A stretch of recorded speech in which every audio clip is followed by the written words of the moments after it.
Yo,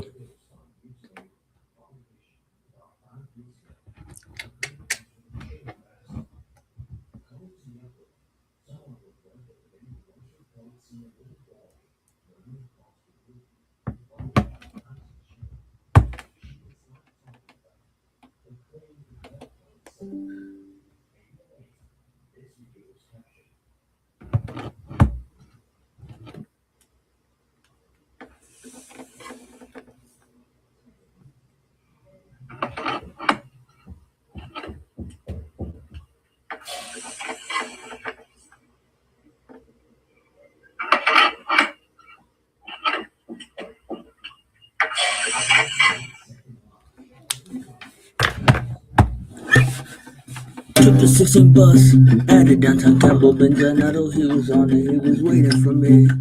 All the punk rockers and the moon stompers were out on the corner sweating, sparing for change. I started thinking, I started drinking. Don't really remember too much of that day. Something struck me funny when we ran out of money. Where do you go now when you're only 15? With the music execution and the talker revolution. Pretending on when we go, give them the boot, the roots, a radical. Give them the boot, I'm a radical. Hold on. Hold up.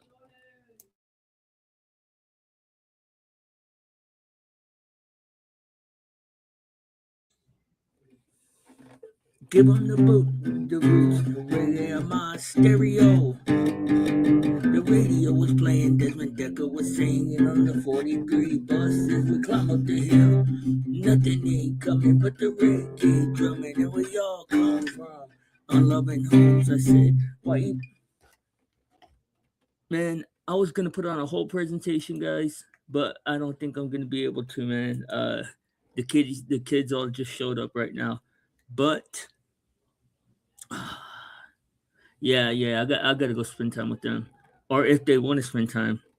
Uh I'll be back. I'm just gonna mute it.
And I'm back. I knew not to cut it. I was gonna cut it, and then I was like, you know what? Let me go make sure that they actually want to hang out, but they don't. So let me restart my show. Sick boy with his faded blue jeans. Sick boy like his leather jacket seems. Sick boy, he's always in trouble with the law, don't you know? Oh, sick boy, carries a switchblade knife. Sick boy, likes to get into fights. Sick boy, he'll go drinking with the boys all night long. Oh, sick boy, na na na na na, sick boy. Oh, sick boy. Na na na na na, sick boy. Oh, sick boy. Rides a big motorbike. Sick boy. Combs his hair up just right. Sick boy. He'll go drinking with the boys all night long. Oh, sick boy. He got a girl underneath his arm. Sick boy. With his street life charm. Sick boy, he'll make love to her all night, don't you know? Oh, sick boy. Na na na na na, sick boy. Oh, sick boy. Na na na na na, sick boy. Oh,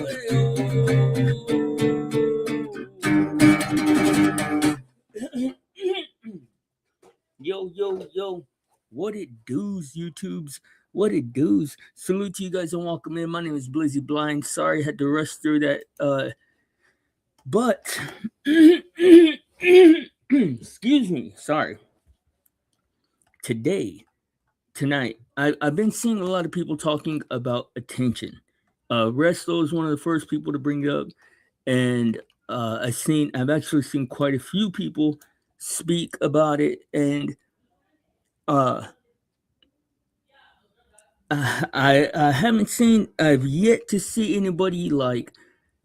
I don't want to say like improperly presenting it, but incompletely presenting what the actual what's actually taking place. So I put together a little bit of a presentation, and let's talk about it, man. Let's talk about it. What and if you're curious what I'm talking about, it's the thing that everybody seems to want from you at this point. At this point in history, at this point where we happen to be in life. No, not your money, not your data, not even your opinion, your attention. Now, your attention is the front door to everything that happens in your mind. It's a filter that decides what gets in. It's a filter that decides what gets in and what gets ignored. If something can't get your attention, it basically doesn't exist in your inner world. Right now, we live inside what people call the attention economy. And that's just a fancy way of saying that we've built a whole economic system that treats your attention like a commodity, something to be captured, packaged, and sold. Platforms are free because they don't sell the app, they sell your focused time on that app to advertisers. Tonight, I'm going to walk us through this topic like we're dissecting a frog. Now, first, we're going to break down what the attention economy is and how it really works. Then we'll dig into what's happening in your brain, dopamine, reward pathways, addiction like behavior. After that, we'll move on to socialization, how this rewires your identity, community, and how we learn to be human. Then we'll get into language, memes, slang, all go speak, and how social media is literally changing what English is. Finally, we'll talk about power and solutions, designs, policy, and what you personally can do to safeguard your attention. Now, like I said, welcome to the Blind Spot. My name is Blizzy Blind, and this is a full-on presentation. The Because I think this is an extremely important topic that isn't spoken about in completion. Because what I keep on seeing happening is that people that are jealous, or I don't want to say jealous, people that are um I don't want to say bitter. I don't even know what it is, man. Uh I don't know what I don't know what the proper word for it is, but like people that have a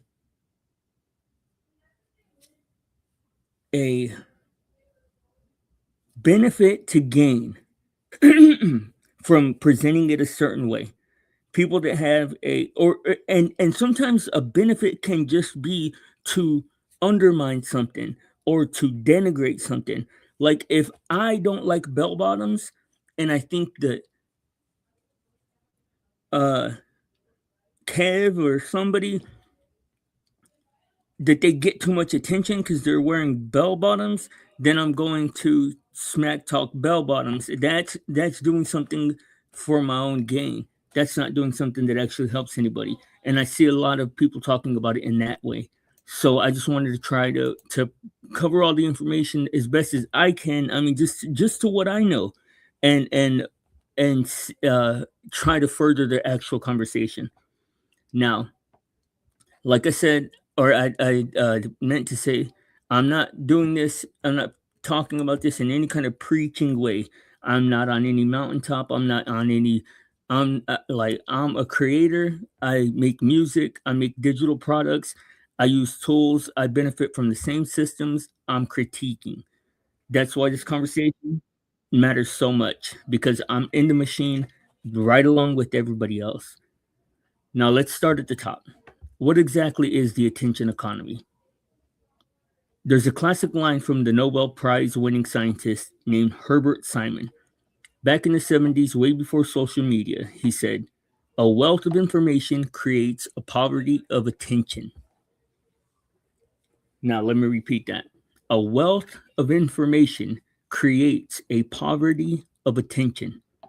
Now, he saw it early. As information explodes, attention becomes a scarce resource. Attention is a scarce resource. Okay. The American Psychological Association defines attention as a state where your cognitive resources are focused on some things and not on others. You're always paying attention to something, which means you're always ignoring everything else. That makes attention finite. You only have so many hours per day, so much mental energy. Rivalrous. If you're watching one video, you can't watch another at the exact same time with full focus. Valuable. What you attend to shapes your beliefs, habits, skills, relationships, and sense of self. And what I didn't, I'll make a note of it right now. Um,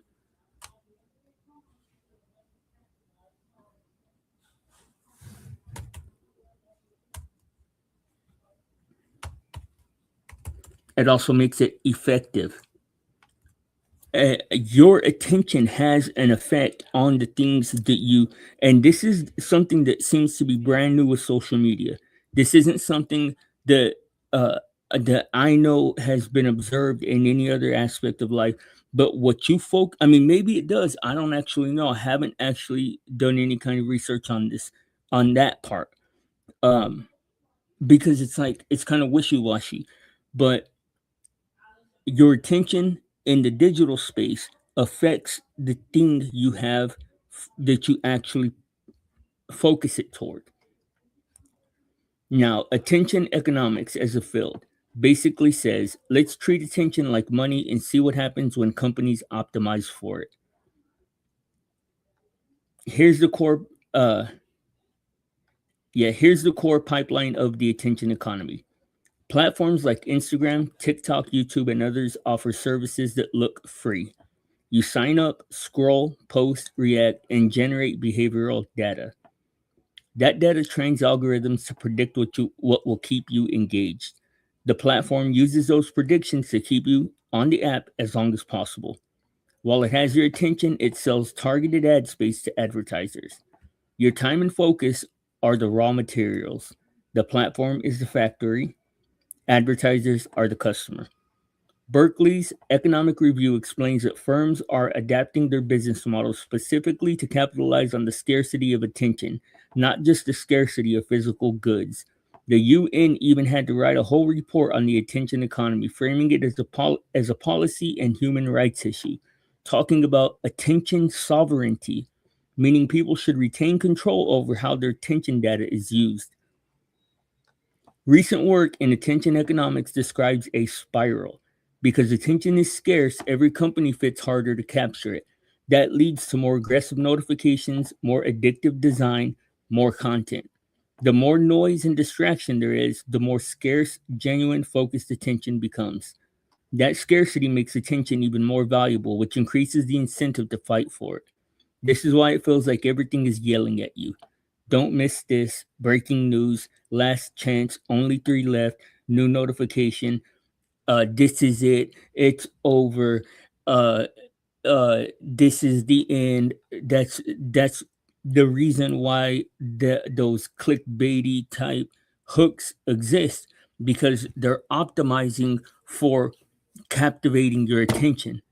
And for some reason, I mean, as we all know, we tend to gravitate towards the more dramatic, more negative things, to be honest. Now, this is not an accident. It's a rational response to an economy where whoever wins more of your attention wins more money. To understand how deep this goes, we have to look at the design choices. The attention economy is not just about ads, it's about interfaces. Infinite scroll, autoplay, notifications, streaks and badges, like and share buttons, algorithmic For You feeds. These aren't random features. They're all there to solve one main problem. How do we keep you here the longest? Removal of stopping cues. Excuse me. Think about reading a book.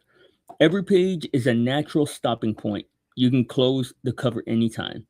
Now think about scrolling a feed. There is no end. Infinite scroll was introduced to remove natural stopping cues, the little moments where your brain might say, okay, I'm done. Autoplay does the same thing for a video. Instead of asking, do you want to watch another, it assumes yes by default and forces you to opt out. This matters because behavioral science shows that built-in stopping points make it easier to quit a behavior. Removing them makes it harder. Psychology tells us attention can be voluntary, what you choose to focus on, or involuntary, what grabs you automatically. Notification designs target involuntary attention. Bright red badges because red is associated with urgency, sounds that cut through whatever else you're doing, previews that hint at social evaluation, someone mentioned you, 3 people liked your post.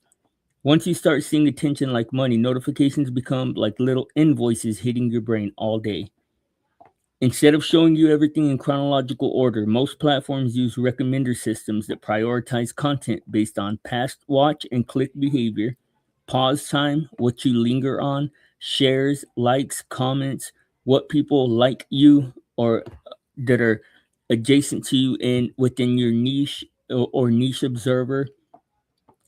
The goal of these algorithms is straightforward. Maximize engagement, especially the kind that can be turned into ad impressions or data. The Center for Humane Technology describes it this way. These systems are designed to algorithmically extract, package, and monetize cognitive focus. Now think about what that means. These systems, this is from the Center for Humane Technology. These systems are designed to algorithmically extract, package, and monetize cognitive focus. Now let's go inside the skull and talk about how this feels from the brain's point of view. We've all had this experience. You open an app for a minute and suddenly 45 minutes is gone. You don't even remember half of what you saw. That's not just bad habits, that's neurobiology plus design. Dopamine is a neurotransmitter involved involved in reward, motivation, and learning. A lot of people call it the pleasure chemical, but neuroscience has moved past that. Dopamine is less about liking and more about wanting. It drives you to seek and repeat behaviors that your brain has tagged as rewarding. Now, the way people used to think that dopamine was the chemical that your brain gets whenever you get something that you wanted, but more recent science has shown that it's actually the chemical that your brain gets when it's in anticipation for something. And the thing is that out these these attention farms or attention farming mechanisms keep your brain suspended in a constant state of, because there's never any payoff. If you think about it, like there's never any, like, it's watching social media content is completely different than watching a movie.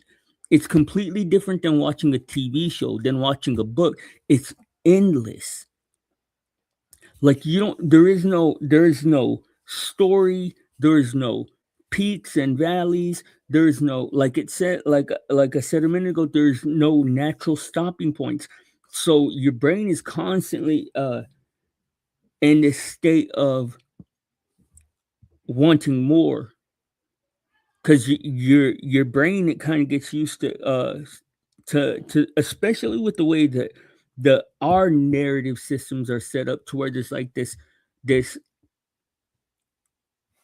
like common arc that stories follow.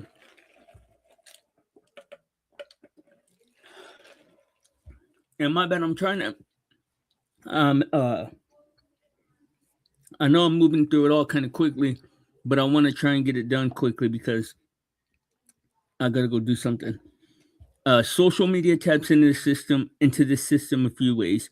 Every like, heart, or positive comment can trigger dopamine in reward regions like the ventral striatum. Positive feedback from others activates the same circuitry as others' rewarding social interactions. Stanford's Dr. Anna Lemke compares smartphones to digital hypodermic needles that deliver fast, high dose hits of social reward. One of the most powerful reinforcement schedules is variable ratio, rewards that come unpredictably after unknown number of actions. Slot machines use this. You don't get a payout every time, you get it sometimes. The unpredictability makes the behavior extremely sticky. In the attention economy, many features follow this pattern. You refresh your feed, sometimes it's boring, sometimes it's incredibly funny, upsetting, or inspiring. You check notifications, sometimes nothing, sometimes a flood of validation. You post content, sometimes it dies, sometimes it blows up. Excuse me. The uncertainty is a part of the hook. A paper on dopamine scrolling literally frames habitual scrolling as a pattern of chasing novel, entertaining content for quick dopamine hits, with public health implications. When you repeatedly flood your brain's reward circuit with dopamine, the system adapts. Repeated digital rewards can alter dopamine pathways, similar in principle to addictive substances. Over time, your brain can become less sensitive to normal rewards. This is sometimes described as less tolerance. So this is sometimes described as tolerance. That's exactly like, uh, in my opinion, the addiction to porn, and how people get desensitized to more extreme scenarios. It's the same thing. Your brain gets used to the dopamine rushes, and it gets to where you don't have natural dopamine rewards. To where, like, something, like, man, because when you think about it, we are way, way, way overstimulated. Like, we went from you could only talk to one person at a time in person, like over the course of our lifetime, if you're a millennial. we went from you have to speak to somebody person to person. I mean, because cell phones weren't even a thing whenever we were in high school or in school. So if you wanted to communicate, you mostly had to do it person to person, or at least one at a time. We went from that to the amount of stimulation that we have now with the internet and with social media and stuff like that. Like we're not meant we're not meant to have all this information and socialization flooding our brains the way that it does.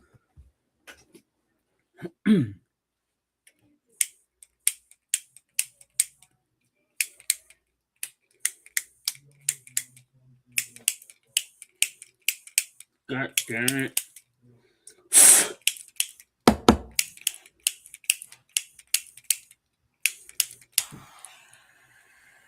Sorry, trying to light a cigarette. Okay, over time, your brain can become less sensitive to normal rewards. This is sometimes described as tolerance. People may find ordinary offline life less engaging and go back to the screen more often for stimulation. Now, like this to me, this argument is not like the porn argument of whether or not people get desensitized by porn. That argument is more nuanced. Like it could be, couldn't be, maybe not. With this, it is 100% the case in my opinion. Like I honestly, I don't know. I mean, I've gone without the internet for like a week, I think, or like a few days. But in the last 3.5 years since I started using the internet regularly, I don't remember going like a more than a month. Has like a month would have to be like tops, and I can't even imagine what it would be like if I did. I honestly don't know what do you call it, and everybody I know is like that because it's like, why would you don't have any like. There's no need to go without it, and it helps you in many ways too. Now, a Stanford overview explains that social apps can release large amounts of dopamine in the reward pathway, just like heroin or meth or alcohol. By amplifying the same social signals humans are wired to find rewarding. Medical and psychological research on problematic social media use and teen addiction finds that frequent engagement with algorithmic feeds can alter dopamine pathways involved in reward and self control. These changes are associated with dependency like symptoms, trouble disengaging, and emotional problems. It's not that Instagram and heroin are the same thing, but they rhyme in how they interact with these circuits. Dartmouth researchers described how social media, dopamine, and stress pathways converge. Short term, social media rewards can feel good. Long term, they can contribute to stress, anxiety, and mood swings, especially when people feel pressured to constantly present themselves or keep up. When people try to quit or cut down, they sometimes report irritability, restlessness, feeling itchy for their phone, boredom, feeling unbearable. That's essentially a withdrawal like experience from the sudden lack of constant stimulation. Dr. Limke notes that taking a full 30-day break from social media can help reset dopamine reward pathways, reduce anxiety and depression, and restore the ability to enjoy more modest rewards again. The biology hits everyone, but it hits teens the hardest. In adolescence, the reward system, including dopamine driven regions like the ventral striatum, is highly active. The prefrontal cortex, responsible for planning, impulse control, and long term thinking, is still maturing, often into mid 20s. So you can think of the teen brain as gas pedal fully pressed, brakes still under construction.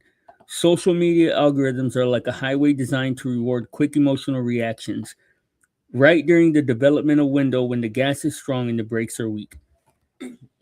Excuse me. Clinical research. Shit.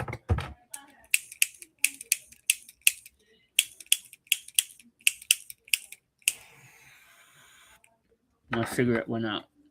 Clinical research summarized in NIH-linked sources finds excessive social media use in teens is linked to changes in brain areas tied to decision making and emotional regulation. These patterns correlate with higher risks of addictive behaviors, depression, and anxiety. Other mental reports point out constant comparison with curated images of peers and influencers can pressure self esteem and body image. Exposure to harmful content and cyberbullying can further increase mental health risks. In other words, we put a device in a teenager's pocket that feeds them social evaluation 24/7, rewards extreme content, and is tuned to their developing reward system. Then we act surprised when the results are rough.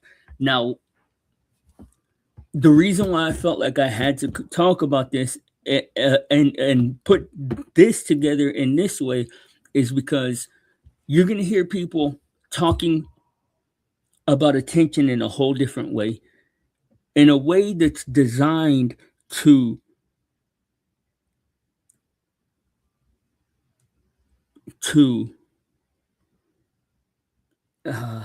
hint at or to slyly, coyly inspire people to find a way to repackage their engagement.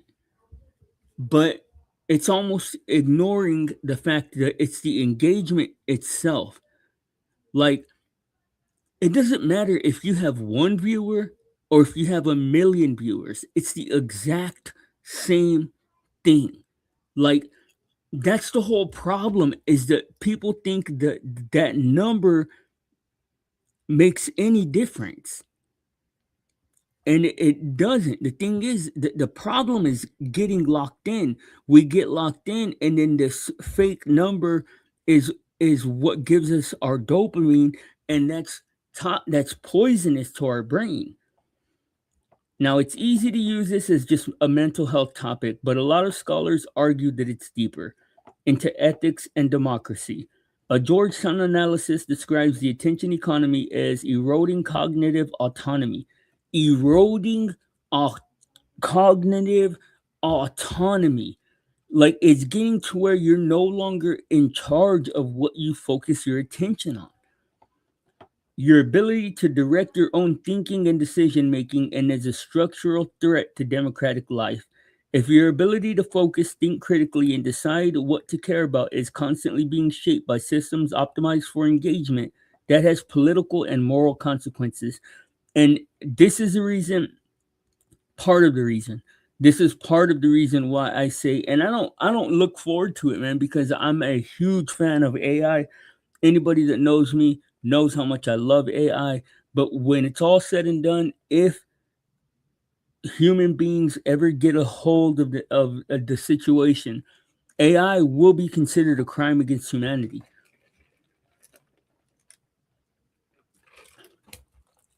At least the implementation of OpenAI, because we never had a choice in it, man. The United Nations report on the attention economy talks about ideas like attention sovereignty. People should retain control over their attention data and how it's used. Purposeful by design. Systems should be clear about what they're using your attention for and acquire consent for new uses. The bigger point is this: when we turn attention into a commodity, we risk turning people into commodities too. It's not just informing them, but nudging, steering, and shaping them for profit. That's why this conversation isn't just about screen time. It's about who gets to shape our minds, us or whatever happens to trend on the For You page.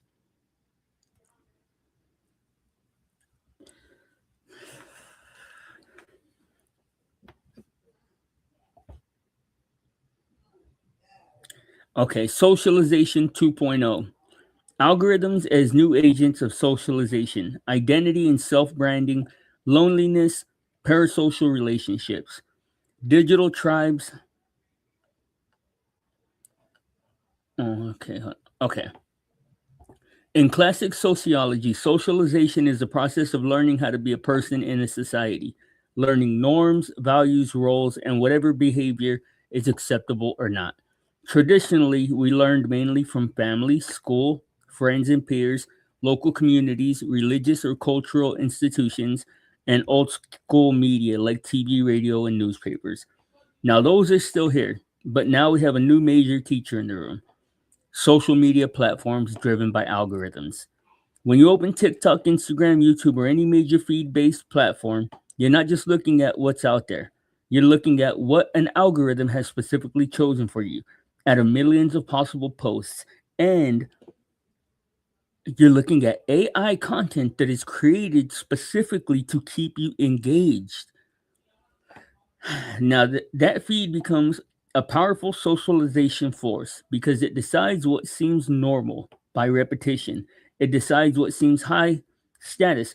Now, look, your brain, whoever's listening to this, if you happen to catch it on replay, if you happen to be here listening right now, your brain is so easily tricked, man. If you aren't aware of like all the ways that your brain can be tricked, let me just give you this small statistic. 90% of people that watch social media end up being lonely. Now, that's a completely made up statistic. I just made that up. But you know what? Next time somebody talks about social media and loneliness, your brain is going to say that 90% of people who watch social media end up lonely. And it takes, now that I've put that number into your head, the amount of information that you have to consume to undo the fact of 90% of people who watch social media end up lonely, of me saying that, the amount of research that you would have to do to undo that in your brain is insane. So now,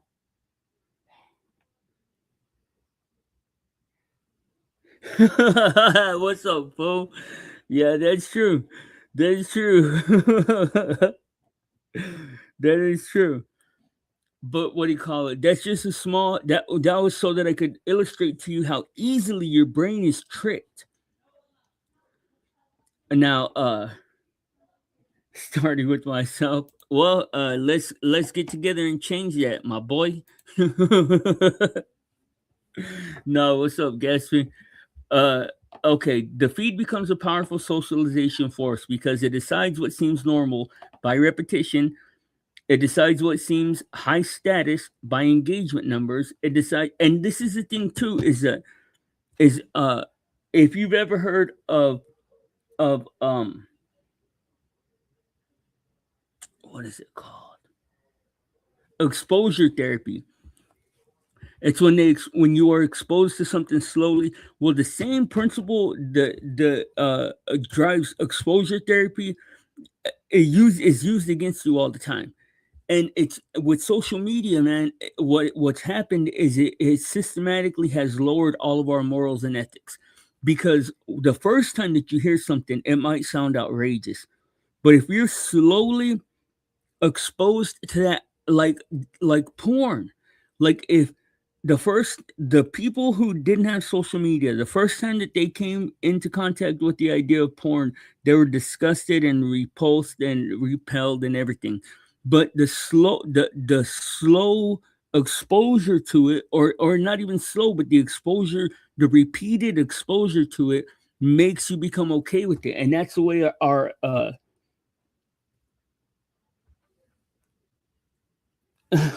okay, do you think? Okay, decides what ideas and identities you see as possible for yourself.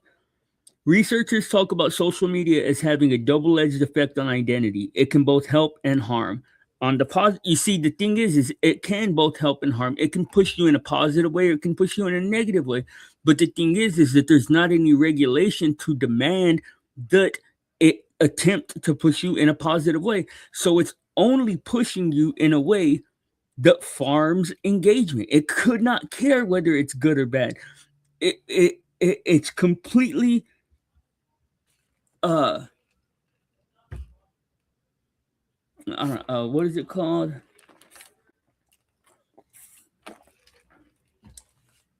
I can't remember the word. What is the word?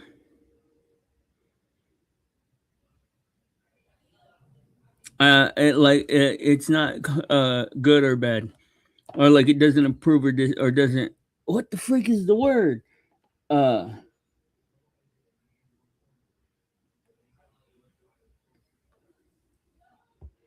I hear I have quite the audience on Discord, even though I've never. I bet you do, dude. Bro, Discord is crazy, dog. Discord is where all the demons are at, bro. I bet you do.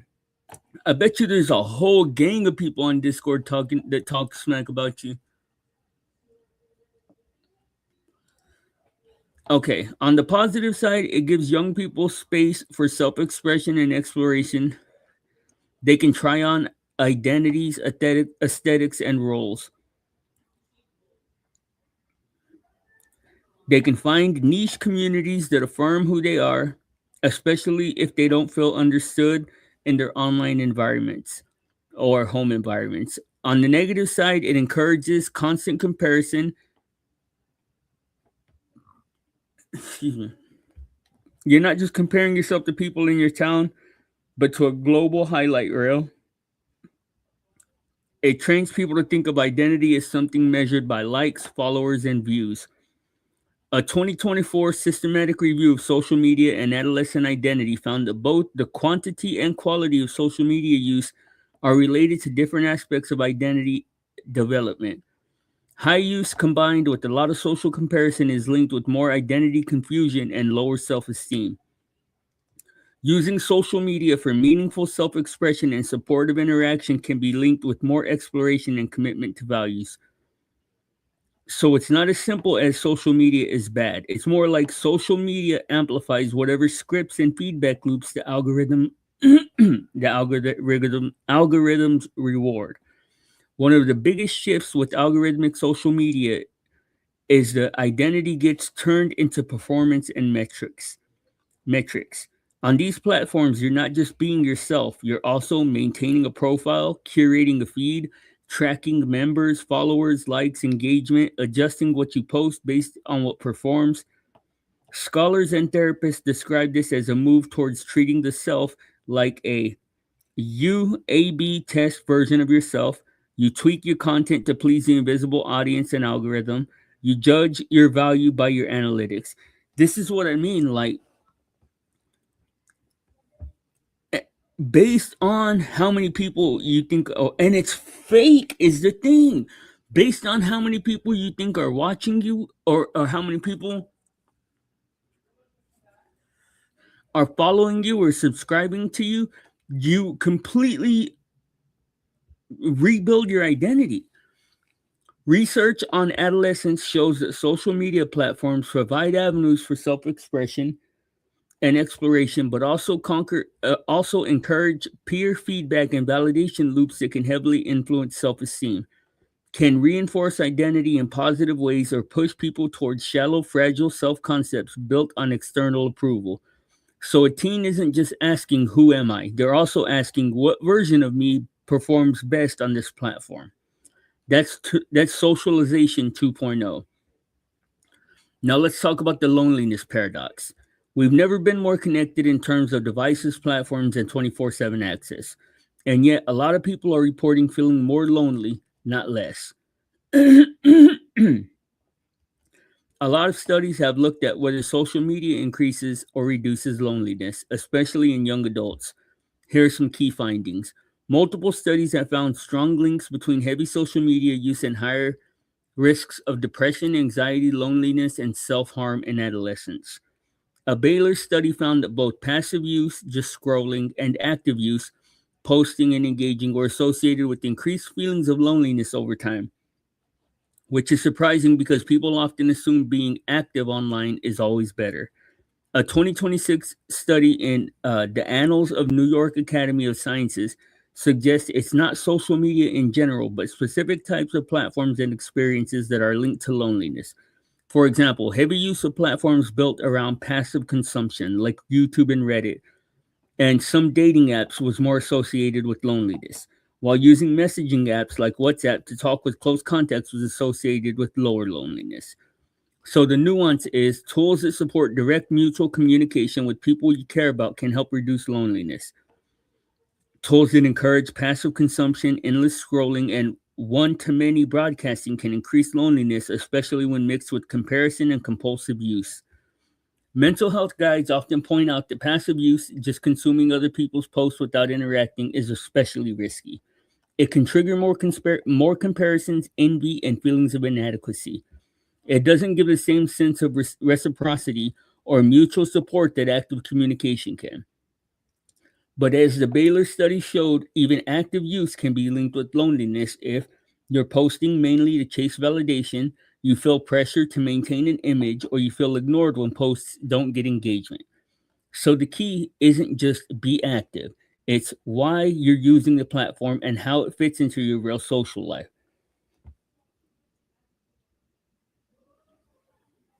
I will say one thing, bro. Oh, I hear I have say what? Mental health organizations outline warning signs that social media might be making loneliness worse.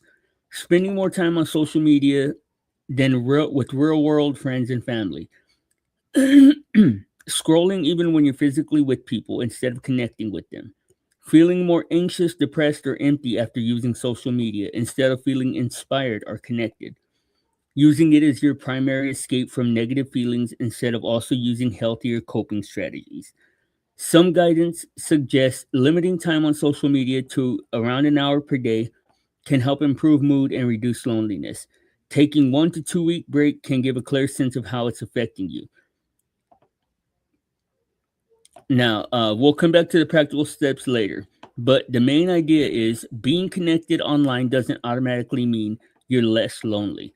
It depends on the type of connection and what it replaces.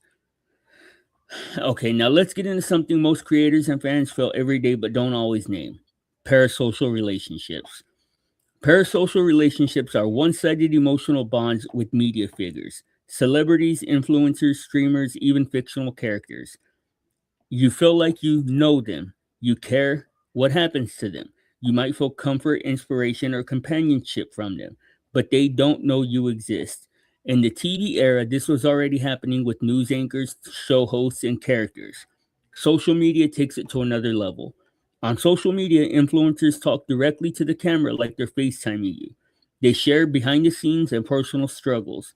They interact with some comments, making the boundary feel thin. That makes the relationship feel more mutual, even when it's still mostly one sided. Harvard Health and other resources note that parasocial relationships can provide comfort for people who are lonely or isolated, role models who inspire, educate, or motivate, a sense of belonging to a fan community. But they also became unhealthy when you started prioritizing time with parasocial figures over relationships, like skipping dinner with friends to hang out with the streamer. You make constant negative comparisons between your life and a curated influencer. You become overly dependent on one creator for emotional stability. Some researchers classify intense or extreme forms of parasocial attachment as celebrity worship or borderline pathological, especially when they involve compulsions or fantasies that interfere with real life. Studies on parasocial relationships and well being show a mixed picture. They can provide a sense of connection and comfort, especially for people who struggle with offline social interaction. They can model positive behaviors like healthy habits, creativity, or resilience. They can increase negative self comparisons and lower self esteem, especially if you constantly measure yourself against idealized images. They can make loneliness worse if they replace face to face relationships instead of complementing them. They can be exploited for influence, someone who says, "I'm your friend, you can trust me," and then uses that bond to push extreme beliefs or manipulate your choices. Harvard clinicians suggest two red alerts to watch for. Number one, you're skipping real social opportunities to spend time with parasocial worlds. Number two, the person you follow is using that bond to push you toward harmful or highly biased decisions. The advice they give is very human. Yeah, I told you that there was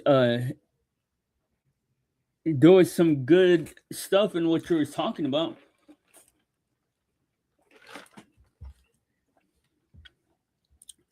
The advice they give is very human. Start small in the off excuse me. Start small in the offline world. Have dinner with a friend, spend more time with family, seek eye contact and physical touch, like hugs, which release bonding hormones like oxytocin and support real attachment. Another piece of the puzzle is how social media affects social anxiety and self consciousness. On one hand, for some people with social anxiety, online platforms can feel safer than face to face interactions. They can rehearse what to say and interact at their own pace. Excuse me. Uh,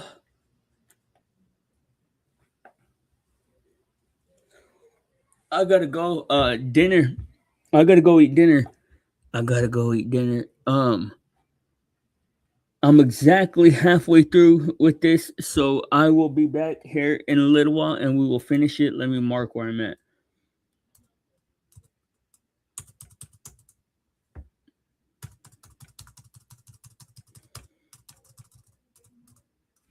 Thank you, Gatsby. You're the only one that is here, so thank you for showing up. I'll sing you a song before I go.